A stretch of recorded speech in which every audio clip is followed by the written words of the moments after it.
Ang nawawalang bata at ang kapre ng gubat ni. Sa isang maliit na baryo sa gilid ng kagubatan, may isang batang babae na nagngangalang Marisa. Isang madilim at bagyong hapon, naglakbay siya ng masyadong malayo mula sa kanilang bahay, na tinukso ng kakaibang huni ng isang ibon na hindi pa niya naririnig. Habang siya'y naliligaw, ang kagubatan ay tila lumalalim pa, at ang mga puno ay parang naglalapitang pawang mga anino sa dilim. Nang mapansin niyang malayo na siya sa kanyang daraanan, gabi na at isang malamig na hamog ang bumalot sa buong kagubatan. Takot at pagod na si Marisa, kaya't naupo siya sa isang lumang troso upang magpahinga. Ang mga tawag niya sa tulong ay sinipsip ng hangin, at tanging ang malalayong kulog ang naririnig.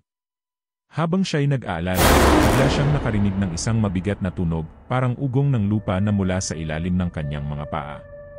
Nang tumingin siya, nakita niyang lumabas mula sa dilim ang isang nilalang. Sa unang tingin, akala niya'y isang puno lamang, matayog at nakatayo, ngunit nang lumapit, nakita niyang isang kapre, isang higanting nilalang na may balat na parang kahoy at mga mata na kumikislap sa dilim. Ang kapre ay may hawak na sigarilyo, ang usok ay umikot sa paligid ng kanyang ulo, parang ulap ng mga anino.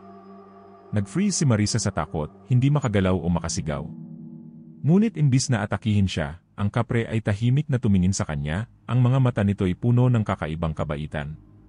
Naligaw ka yata, bata, ang malalim na tinig ng kapre ay parang kulog na gumugulong mula sa ilalim ng lupa. Ang kagubatan ay hindi para sa mga kaluluwang naliligaw. Napalunok si Marisa. I didn't mean to get lost. Please can you help me get home? Tumingin ang kapre sa kanya ng may kaakit-akit na interes. Malayo ka na sa iyong baryo, sagot ng kapre. Pero maaari kitang tulungan. Ngunit una, sabihin mo sa akin, bakit ka natatakot sa dilim? Naguguluhan si Marisa. I don't know. Kasi, parang may mga mata sa dilim. Tumawa ang kapre, ang tunog nito'y parang paggalaw ng mga tuyo at patay na dahon. Bata, hindi ang dilim ang dapat mong katakutan. Ang dapat mong katakutan ay ang mga nilalang na naninirahan dito. Lumapit ang kapre, at sa ilalim ng kanyang napakataas na katawan, ang mga anino ng kagubatan ay tila gumagalaw sa ilalim ng kanyang yapak. Ako'y bahagi ng dilim. Ngunit hindi ako natatakot dito. Aking niyakap ang dilim. Tinutok ni Marisa ang mata sa kapre. Takot, ngunit parang may kakaibang pakiramdam na humihikayat sa kanya na huwag magtakot. Hindi po ba kayo takot sa dilim? Tanong niya. Ang kapre ay dumaan sa kanyang tabi, ang kanyang katawan ay gumagalaw tulad ng mga puno ng kabubatan. Tingnan mo, bata, hindi lang ako. Lahat kami.